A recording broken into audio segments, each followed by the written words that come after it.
Na carta de Paulo aos Romanos, capítulo 14, Romanos 14, e nós vamos ler a partir do versículo 1. Romanos 14, de 1 a 13. Carta aos Romanos, capítulo 14, de 1 a 13. Quantos irmãos abrem? Queremos lembrar que no próximo domingo inicia o mês de celebração da PIBA, os 106 anos da primeira igreja batista de Aracaju. E nós fazemos parte dessa história. E no próximo domingo nós vamos notificar a igreja, traremos informações de como vamos celebrar esse mês de setembro, esses 106 anos. Romanos 14, de 1 a 13. Ora, quanto ao que está enfermo na fé, recebei-o, não me contendas sobre dúvidas, porque um crê que de tudo se pode comer, e outro que é fraco, come legumes. O que come, não despreze o que não come. E o que não come, não julgue o que come, porque Deus o recebeu por seu. Quem és tu que julgas o servo alheio? Para seu próprio Senhor ele está em pé ou cai, mas estará firme, porque poderoso é Deus para o firmar. Um faz diferença entre dia e dia, mas outro julga iguais todos os dias. Cada um esteja inteiramente seguro em sua própria mente. Aquele que faz caso do dia, para o Senhor o faz. E o que não faz caso do dia, para o Senhor o não faz. O que come, para o Senhor come, porque dá graças a Deus. E o que não come, para o Senhor não come, e dá graças a Deus.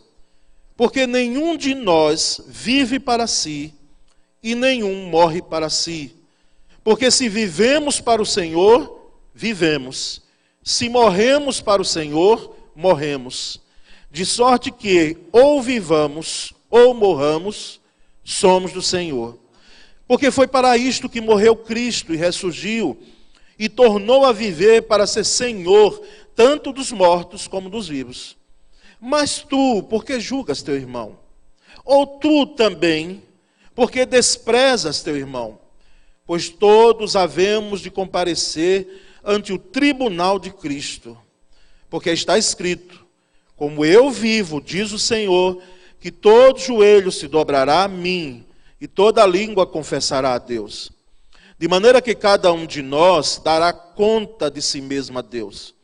Assim, que não nos julguemos mais uns aos outros. Antes seja o vosso propósito não por tropeço ou escândalo ao irmão. Eu sei e estou certo no Senhor Jesus, que nenhuma coisa é de si mesma imunda, a não ser para aquele que a tem por imunda. Para esse é imunda. Amém? Eu li o 14, mas era você pudesse ser um pouco mais tolerante. Vocês já são amorosos com o ministério pastoral, mas tolerante na pregação dessa manhã, porque o conteúdo ele é um pouco mais extenso, não é? E eu quero aqui espremer o máximo que eu puder para poder trazer para a igreja um assunto como esse, costumes e doutrinas, e estabelecer baseado no que temos buscado, no que temos lido e na experiência de igreja, ministério pastoral, a diferença entre uma coisa e outra. E que não haja questionamento na sua mente, pode nos procurar depois, para sanar alguma dúvida, poder lhe ajudar, mas que possamos sair daqui dessa manhã bem conscientes do que é uma coisa e outra. Tá certo, irmãos? E quais os passos que nós precisamos tomar para que não confundamos uma coisa e outra. Esse texto que nós lemos que o apóstolo Paulo escreveu, inclusive toda a carta aos Romanos, do capítulo 1 até o último, é uma tese, poderíamos dizer, teológica do apóstolo Paulo. É um texto muito profundo. Olha, irmãos, a carta aos Romanos é uma das cartas com conteúdo doutrinário imenso. E ele fala aqui a maneira, não sei se os irmãos notaram, não é? A maneira dele poder abordar o assunto parece que traz, o que é que Paulo quer com esse negócio de não comer, o que come, não julgue o que come, e ele vai depois trabalhando com a questão de tropeço, de escândalo, com posturas. O que na realidade o apóstolo Paulo quer trazer aqui aos romanos, irmãos, é a diferença bem clara de costumes e doutrinas. E trabalha com costumes, porque a igreja em Roma era uma igreja que nasceu dentro de um contexto gentil. Ela não tinha aquelas práticas judaicas, e até a igreja de Jerusalém teve problema devido ao outro polo, aos extremos, não é? De uma coisa e de outra. Então o que nós queremos trazer aqui é justamente essa diferença, tá certo? E entendemos, irmãos, que usos e costumes, eles fazem parte das instituições sociais.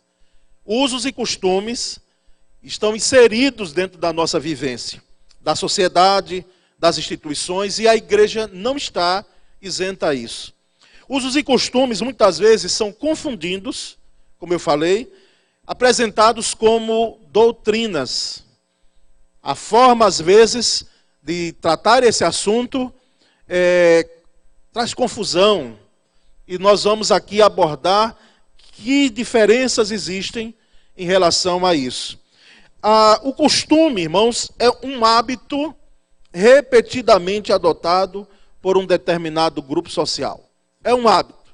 É algo que costumeiramente, sistematicamente, os grupos sociais fazem, não é? A doutrina é a exposição sistemática e lógica das verdades extraídas da Bíblia.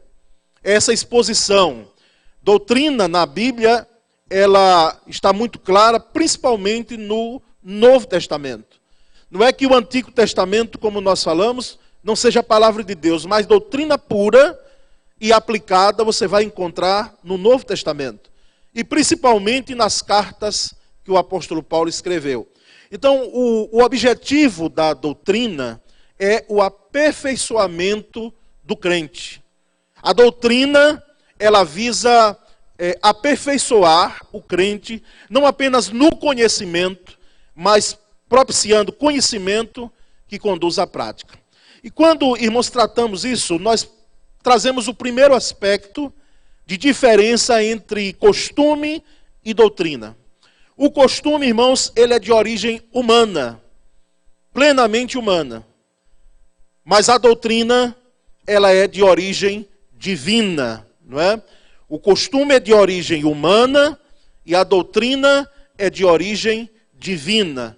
E vamos tratar um pouco mais sobre isso. O costume é imposto por convenções humanas, de maneira que espontânea ou obrigatória, não é? Porque quantos aqui passaram pelos bancos universitários ou não, porque há irmãos que leem também, sem passar pela universidade. A universidade é bom e necessário, mas existem os autodidatas, não é?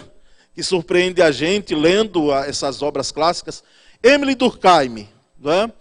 Através do pensamento dele, muito claro, de que a sociedade impõe a nós, não é, costumes que não é porque eu quero fazer uso, não é porque eu gosto daquilo. Há um costume social e muitas vezes imposto, para que essas coisas aconteçam, além das leis que nós temos. Então, o costume é imposto. Sendo assim, ele é de origem humana, seja espontâneo ou seja por imposição. A doutrina, irmãos, ela é divina. A doutrina é divina, pois ela está baseada na inspiração da palavra de Deus, que é a Bíblia. É de origem divina. Por mais que você entenda alguém argumentando, mas a Bíblia é coisa de homens, foi escrita por homens. Esses homens escreveram a Bíblia, e como é que é a palavra de Deus? Nós sabemos que existe claramente na inspiração da Bíblia o sopro de Deus. Porque, irmãos, rapidamente aqui, Isso aqui no dia da Bíblia a gente pode trazer mais a lembrança dos irmãos. De Gênesis a Apocalipse. Diferença de séculos. Séculos. O que no livro de Gênesis nós temos, no livro de Apocalipse, que foi um dos últimos. Ele está bem claro, de Gênesis a Apocalipse, Deus soprando, Deus falando, e um texto corroborando com o outro. Por isso que há uma máxima na hermenêutica sagrada, que a Bíblia se explica com a própria Bíblia. Então, doutrina, irmãos, é de origem divina.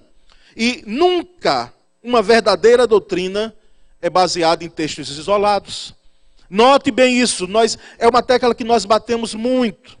Não isole texto, porque o texto precisa do contexto.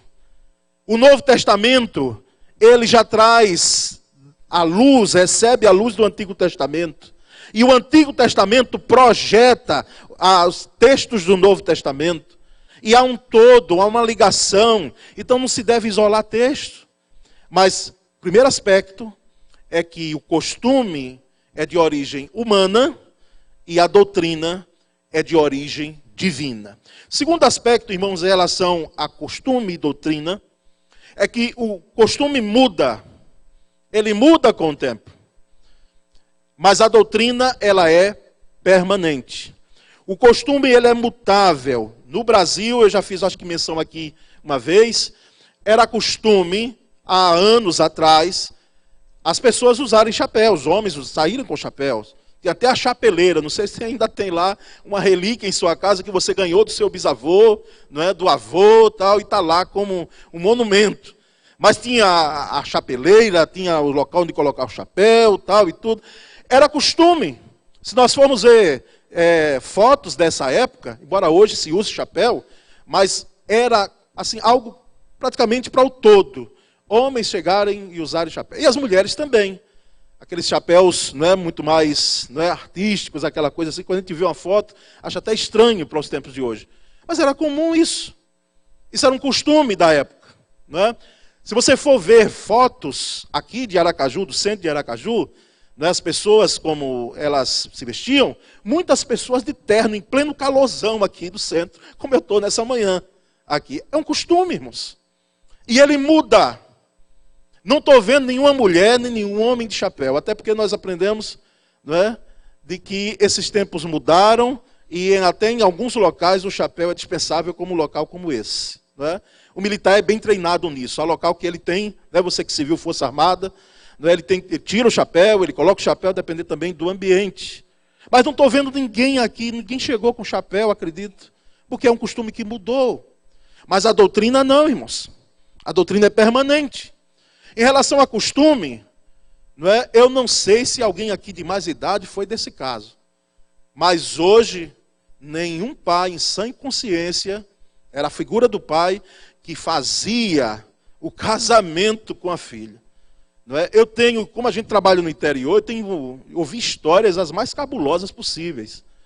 Do pai trazer o pedaço da gravata. Imagina os irmãos. E dizer, minha filha, você vai casar com esse aqui. Cadê ele, pai? Está aqui o pedaço da gravata dele. Porque era o pai quem fazia tudo. Imagina o seu pai, embora as mães ficavam ali também nos bastidores, quem sabe dando um pitaco, falando desse homem, pensa direito. Mas era natural. Isso há anos atrás, e bons anos aí já, de que os pais fizessem isso. Era o interesse paterno de proceder casamento dessa forma. Nos tempos de hoje, irmãos, é assim. É contrário. Às vezes é pai e mãe que diz, filha, filho, pensa direito, isso é isso mesmo. Você já calculou aí, já fez toda a prova dos 9 fora, para ver se é isso mesmo que você quer? Por quê? Porque hoje, os nossos filhos, eles escolhem. Eles escolhem. Então, é o costume que mudou. Mas doutrina, irmãos, doutrina é algo que permanece. A doutrina da justificação pela fé, por exemplo, é algo que permanece desde que nós entendemos a sistematização das Escrituras nesse aspecto doutrinário. Justificação pela fé ela é exposta principalmente nos primeiros capítulos de Romanos. Isso já vão milênios. E hoje nós estamos aqui em pleno século 21, dizendo que somos justificados pela fé. Essa doutrina não mudou. E se ela mudar, não é de Deus. Se houver mudança nessa doutrina, não é de origem divina, de origem diabólica, nem humana é. Porque a justificação é pela fé. Isso é doutrina. Ela permanece. Irmãos, doutrina bíblica mudada, grave bem isso, igreja do Senhor. Doutrina bíblica mudada é heresia. Se houve mudança, veja bem, mudança de doutrina, não é mudança de usos e costumes. Porque eu já vi gente falar, e pastores, que na época, determinada época da nossa história, e isso é do tempo, pessoas que eram desligadas mesmo do hall de membros por causa de usar presilha no cabelo, de usar algum ornamento na cabeça, por cortar um cabelo, não é? Eram desligadas mesmo, eram disciplinadas e às vezes até desligadas por causa disso. Isso fez parte de costumes. Até as igrejas pentecostais, porque as neopentecostais não pegam esse caminho, mas as igrejas pentecostais, elas estão revendo e já chegaram à conclusão de que costume muda, meus queridos. Mas doutrina não, doutrina permanece. Então o segundo aspecto é que o costume é temporal, mas a doutrina é atemporal, ela é permanente, ela deve ficar. E se for mudada, como é que nós chamamos ela? Heresia. É heresia. Há um terceiro aspecto, irmãos, em relação a costume e doutrina, a diferença de um e de outro. O costume, ele é local, ele tem um ambiente, ele tem um locus, como a gente chama. Mas a doutrina, ela é universal. O costume é local porque os homens na Escócia, e há um aspecto cultural, mas ainda hoje, em alguns lugarejos, ainda os homens usam uma saia masculina. É próprio daquela cultura. Existem as manifestações artísticas, em alguns locais que eles talvez não usem mais, dentro daquilo que a gente teve acesso, mas é próprio da Escócia. Historicamente, fizeram uso bom tempo. Inclusive no Sri Lanka, estive pesquisando, também tem uma saia masculina. É próprio do país, é costume do país, é cultura do país. Agora você imagina estranho, não é? Algum homem chegar aqui de saia. Já pensou? Nós colocássemos saia, a não ser numa apresentação, Gisélia, de missões mundiais, não é? Mas seria totalmente estranho alguém chegar, irmãos, com essa indumentária aqui. Porque não é próprio da nossa cultura, não é costume, é um costume local, não é? E aí nós temos também as diferenças de estados. Vá aqui para Maceió, em Alagoas, ou desça aqui a Bahia, pertinho da gente, não é? Já existe uma mudança de costumes, já existe uma mudança devido ao local. O alagoano, embora nordeste, mas já existem costumes que são próprios daquele local. Os baianos, e parece que o baiano de Salvador, você que é baiano, sabe bem disso aí, vai de concordar ou não. O baiano de Salvador, soteropolitano, parece que é diferente de toda a Bahia. Né? É mais elétrico, é mais... né? É uma coisa eletrizante quando você chega em Salvador. E o restante da Bahia ali, nós temos como se fosse um outro costume, né? São baianos, são bairristas, mas tem também já uma diferença entre o soteropolitano. Mas enfim, irmãos, os costumes são locais, mas a doutrina não. A doutrina é universal. A doutrina é universal e no sentido que é para todos os povos, em todas as culturas. Proclamar Jesus hoje foi o mesmo proclamar Jesus lá no primeiro ano da era cristã. Os primeiros anos ali. Isso não muda. Isso é o mesmo. Independente do local, é universal. Proclamamos Jesus no Brasil, como devemos proclamar Jesus com evangelho genuíno em qualquer parte do mundo. Porque a doutrina, ela tem um caráter universal. Mas o costume tem um caráter local. Um outro aspecto em relação à diferença entre costume e doutrina. O costume, ele é um preceito. E a doutrina é um princípio. Eu quase não coloco esse item aqui, né? Buscando, lendo e trazendo e juntando com aquilo que eu penso também, creio, porque nós pregamos aquilo que cremos, porque parece filosófico, mas não é. Preceito é algo muito voltado para princípios, ele aponta para os princípios. Os preceitos, eles dão base para os princípios. E vamos exemplificar aqui. Num tribunal de justiça, os irmãos que são aqui advogados ou trabalham nessa área, sabem que ninguém vai chegar lá de bermuda ou de short. Não vai entrar. Não entra. Podem até lhe confundir se você tiver de terno com um advogado, como uma vez confundiram. Eu entrando no tribunal, aí, doutor, por aqui, eu digo, opa, vamos lá. Amém? Quem sabe está profetizando, né? Doutor, porque o terno fala muito, viu? E aí, toda aquela... Até que lá, depois eu disse, eu não sou advogado, né?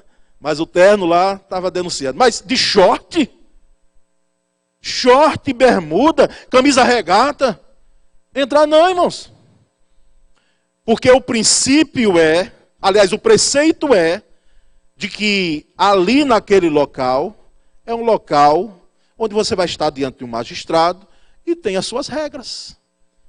E aponta aqui para um princípio de que Tribunal de Justiça é um local para se vestido com uma roupa própria para aquele ambiente ali. Diferente da praia. Já pensou alguém de terno na praia como eu aqui agora? Chegasse na praia de terno, de sapato, né? Iam me chamar de quê? De louco, irmãos. Porque o preceito aponta de que praia nós não usamos ternos. Mas o princípio é de que praia você vai muito mais à vontade. Você vai com a indumentária própria de praia. Então, irmãos, essa diferença entre uma coisa e outra é preciso que se traga em mente. O costume ele é preceito porque ele está apontando, diz, olha, existe um costume, mas existe uma doutrina que é o princípio que é importante. O preceito ele é também do âmbito local, mas o princípio ele é um valor que está exarado em toda a Bíblia.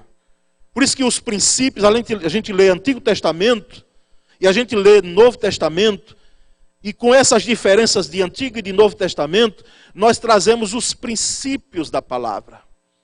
A história está lá. O que é que tem a ver a história lá de Jeroboão comigo? O que está por trás, meu filho, meu irmão, é o princípio. O que é que tem a ver a história lá de Gênesis comigo?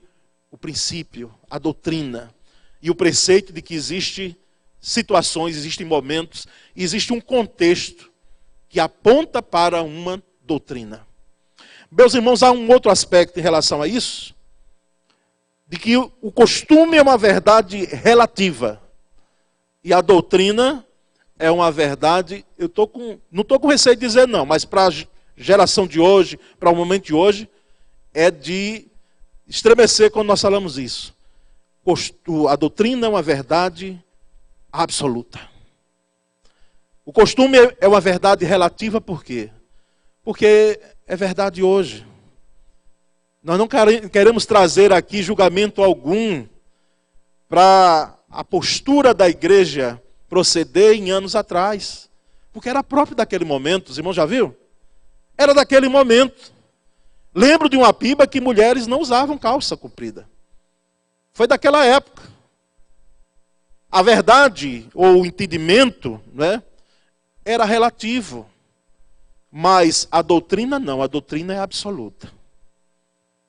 Absoluta. Por mais que isso seja, irmãos, assim, extremamente impactante para a ciência, porque a própria ciência, ela não tem verdades absolutas. O que é dito hoje pode não ser amanhã, porque ela é sistemática, ela é progressiva, não é? Hoje existe um entendimento, mas devido aos estudos, devido às pesquisas, isso vai andando e ninguém pode chegar e dizer cientificamente que isso está fechado, não é? Há sempre possibilidades, mas em relação, irmãos, às Escrituras, não é orgulho nosso, em hipótese alguma, mas doutrina é absoluta. Porque se trata de alguém que é absoluto, que vem de alguém que é absoluto. Então a doutrina é sempre verdade absoluta. Todas as épocas, em todos os lugares, a doutrina ela está presente e ela vai servir. Não precisa ser dado jeito, adequações, os jeitinhos para que ela se encaixe. Ela se encaixa. Está lá. É impressionante que, uma rápida menção aqui, da ação missionária. Os indígenas em algumas tribos, e um dia eu perguntei à missionária Edna aqui, ela chegou a tirar da cova crianças que seriam enterradas vivas por causa de que nasceram gêmeas, porque elas nasceram com algum defeito. E a gente até entende, se for uma leitura antropológica, o argumento é como é que essa criança vai se criar naquele ambiente onde depende muito da habilidade dela, da ação dela, mas é um argumento fraco. Porque sabe como é o nome disso aí? Isso aí é chamado infanticídio. Isso é chamado assassinato. E muitas vezes é defendido como cultura. É defendido como cultura. E nós entendemos, irmãos, que onde o evangelho tem chegado, por isso que às vezes há uma oposição muito clara para que os missionários não cheguem em alguns locais, em algumas tribos, porque, irmãos, onde o evangelho chega, há uma transformação, há uma mudança. A mãe e o pai já confronta, de certa forma, o pajé da tribo que diz que aquela criança tem que morrer. Porque o evangelho está dentro dela. Em alguns locais do norte da África, onde é dado o direito ao homem de ter 7 mulheres, ou mais quanto ele queira. O evangelho tem chegado, e aqueles que têm sido alcançados pelo evangelho dizem, eu quero ter uma só. Eu vou ter uma só, porque a palavra de Deus orienta nesse sentido. Porque eu sempre digo, se Deus quisesse mais de uma mulher para um homem, ele tinha feito 2, 3, 7 Evas. Mas ele fez uma Eva só para um Adão. Porque o coração de um homem é voltado para uma só mulher. Amante, escute bem, homem. Amante nunca terá o seu coração. Nunca. É só um brincar perigoso, danoso, chamado pecado. E irmãos, a doutrina, ela fica. Ela é absoluta nesse sentido. Ela alcança as culturas. Mas irmãos, queremos trazer também qual o critério para adotar em relação a costumes, a usos e costumes. Que critério, quais os critérios a adotar em relação a isso? Eu já sei muito bem o que é doutrina. Está muito fundamentado isso. Doutrina permanece, doutrina ela está além das culturas, a doutrina é de origem divina, esses aspectos que trouxemos aqui. Mas como lidar com costumes? Como lidar com usos? Porque para algum, às vezes é pecado. Você comer aquela acarajé, daquela que está lá com 3, a gente nota bem os 3 carajézinhos lá, que são dedicados ali, feito um ritual. Para alguns, é claramente um erro. Porque é participar de comidas que foram sacrificadas, elas foram oferecidas. Mas já vi gente aqui, inclusive, dizendo, não, eu oro e como. Não é? Eu tenho um pensamento pessoal, particular, em relação a isso. Mas eu não quero trazer o meu pensamento. Eu quero trazer o entendimento, através de critérios que exalem um bom senso para o irmão, para a irmã nessa manhã. Irmãos, o primeiro critério em relação a isso é o critério da licitude. O primeiro aspecto. É lícito eu fazer aquilo? É lícito eu fazer ou deixar de fazer aquilo? Que me é lícito dentre as coisas e privilégios que esse mundo oferece? Porque lá em 1 Coríntios 6,12, o apóstolo Paulo diz que todas as coisas me são lícitas, mas nem todas convêm. Então, se for pela licitude, eu posso. Mas eu devo. Será que eu devo fazer? Será que é salutar eu fazer? Mesmo me sendo lícito aquilo?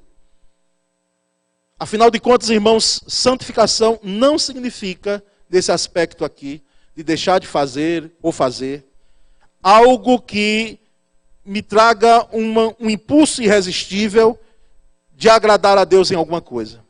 Não, eu preciso entender de que vida cristã é uma vida de liberdade. Já pensou sobre isso? É liberdade em Cristo. Nós não estamos presos a regras. Ninguém que adentra a membresia da igreja de Cristo é dado um manual dizendo o que você pode fazer, o que você não pode fazer. Você recebeu? Eu não recebi. Eu recebi orientações bíblicas no momento que adentrei a membresia e orientações bíblicas pregadas por um pastor que foi um monumento aqui. Pregadas doutrinariamente. Mas regras do que a roupa que eu tenho que usar, quantos metros, quantos centímetros, etc. Tal. Não. Porque nós entendemos que o critério da licitude me dá o direito, como crente em Cristo Jesus, liberto que eu estou da opressão do mundo, de eu poder, nessas questões pessoais, dizer, me é lícito, mas nem tudo convém. Nem tudo convém. Então faça a pergunta antes. Convém eu fazer? Segundo critério, a modéstia e o bom senso. Eu sei que quando a gente fala em bom senso é muito genérico.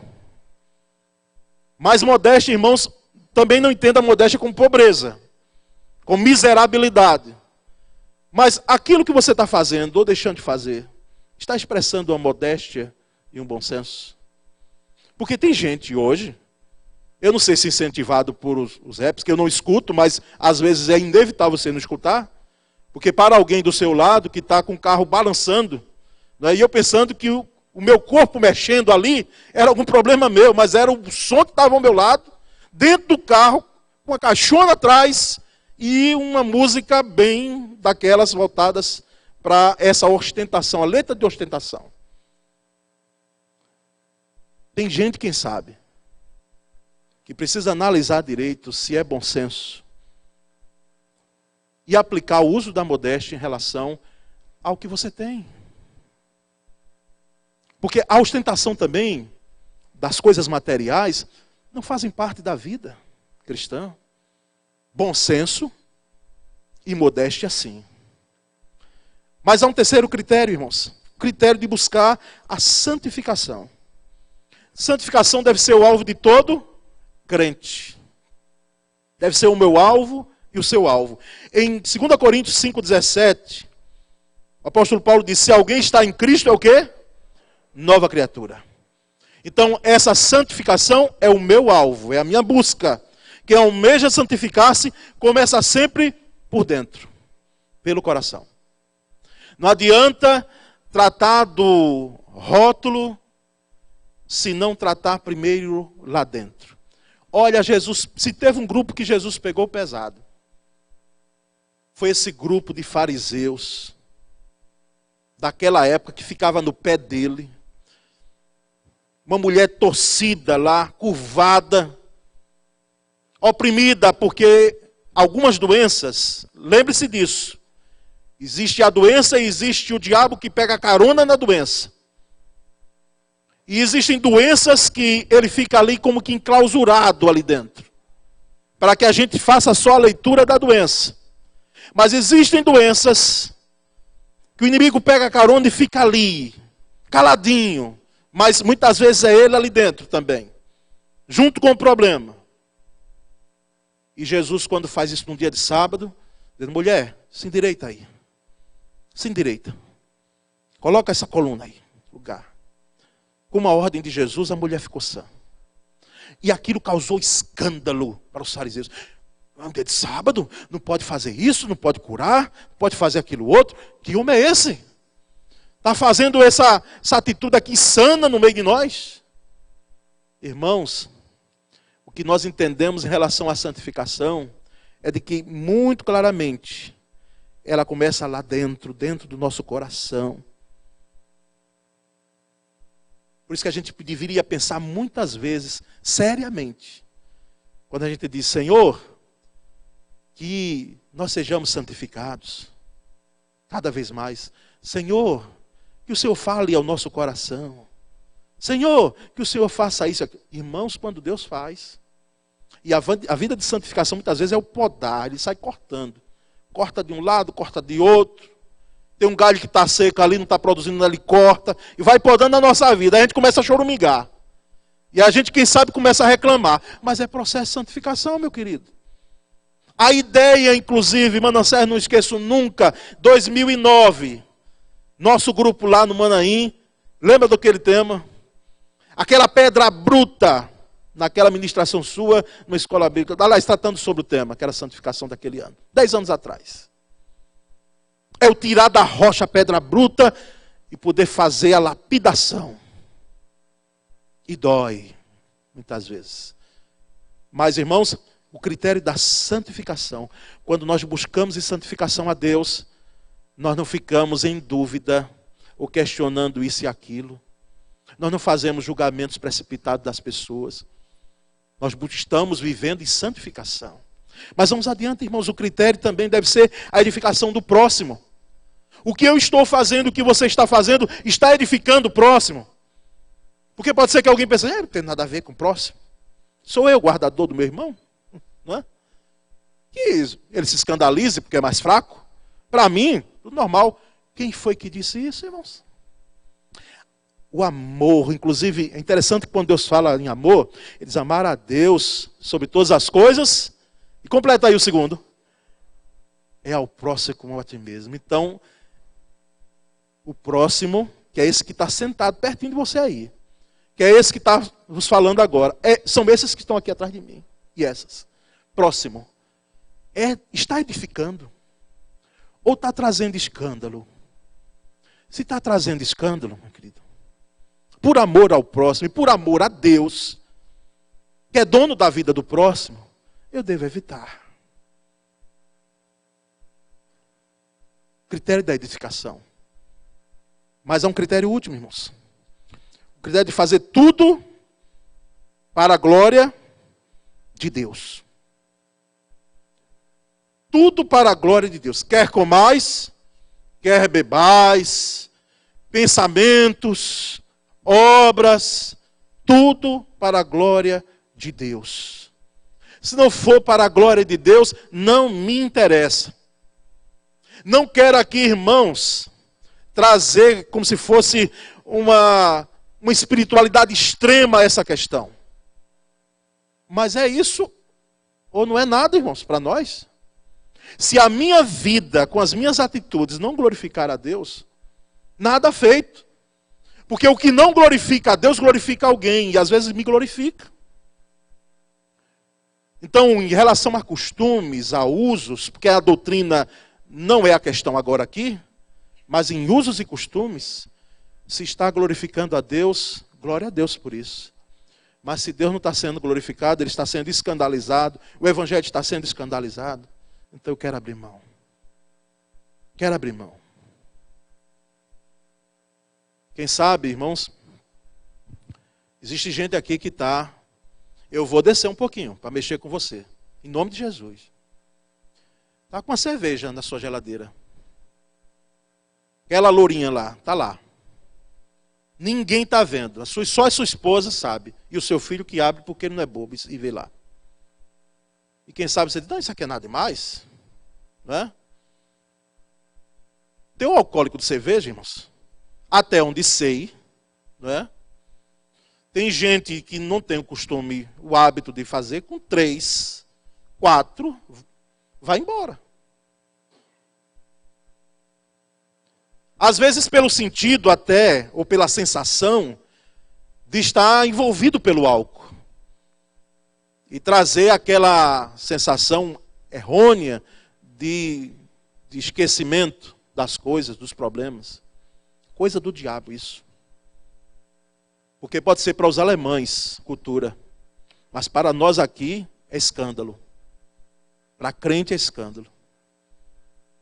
Nós temos missionários em alguns locais, como Portugal, Itália. O vinho, que eu já ouvi alguns pastores batistas, né? E de renome. Pastores dizendo, olha, não sou contra, porque a Bíblia, e é um argumento forte mesmo, bíblico. O argumento da Bíblia é que haja moderação. Existem vinhos que você pode tomar. Eu não quero me enveredar por essa questão. Até porque nós não queremos aqui dizer as regras. Mas, irmãos, estou falando de algo que... Estou mexendo com a cerveja, porque sei aonde ela pode chegar. Porque ninguém que começou alcoólatra, começou bebendo a bebida pura e limpa, a cachaça. Começou com um copo de cerveja. E eu estou fazendo cerveja, mas existem tantas outras coisas. A chamada mentira branca. A mentira branca é algo assim que parece verdade, mas não é. E a gente fala, você não está obrigado a dizer toda a verdade, mas o que você disser, que seja verdade. Tem coisas que a gente não está obrigado a dizer tudo. Mas o que sair da minha boca, que seja verdade, não seja mentira. A mentira, inclusive, alguém já disse que tem pernas curtas. Eu sabia que a mentira tem pernas. Mas as pernas delas são curtas mesmo. E hoje, nesse mundo, não é, virtual, tudo parece que está descoberto. Ninguém se esconde muito. Mas, irmãos, o fato aqui é que tudo deve glorificar a Deus em nossa vida. Se não está glorificando, se está trazendo desânimo, se está trazendo escândalo para alguém, nós precisamos evitar em nome de Jesus. Nós precisamos para que Deus seja glorificado. Para que Deus seja glorificado. Amém, irmãos? Glória a Deus. Esse amém seu e meu traz o comprometimento de observarmos isso. Diferença entre costumes e doutrinas e usarmos os critérios que nós temos à nossa disposição. Nós queremos orar agora. Pedir a Deus que nos dê sabedoria, discernimento, dependência dele, santificação, graça dele, poder, amor, fé, para vivenciarmos princípios do reino de Deus. Senhor Deus, nós como igreja, clamamos agora, Senhor, por misericórdia. Ó Deus, diante da exposição das Escrituras, nós nos curvamos à autoridade dela. Dá-nos a graça, Senhor, de vivenciarmos a doutrina pura e aplicada. E que não haja dúvida em nosso coração, mas que haja desprendimento, compromisso sério, compromisso real, bem claro, bem nítido em nossa vida, de podermos ter uma vida que agrade ao Senhor. Uma vida que glorifique ao Senhor. Uma vida que exalte ao Senhor. Ó Deus, ajuda-nos nisso. Porque nós somos imperfeitos e falhos e carentes de praticarmos isso de forma muito maior. Ajuda teu povo neste lugar. Ajuda esse homem, essa mulher, esse irmão, essa irmã a ver as coisas dentro da amplitude da doutrina do Senhor. Nós oramos e agradecemos em nome de Cristo Jesus. Amém. Cantemos esse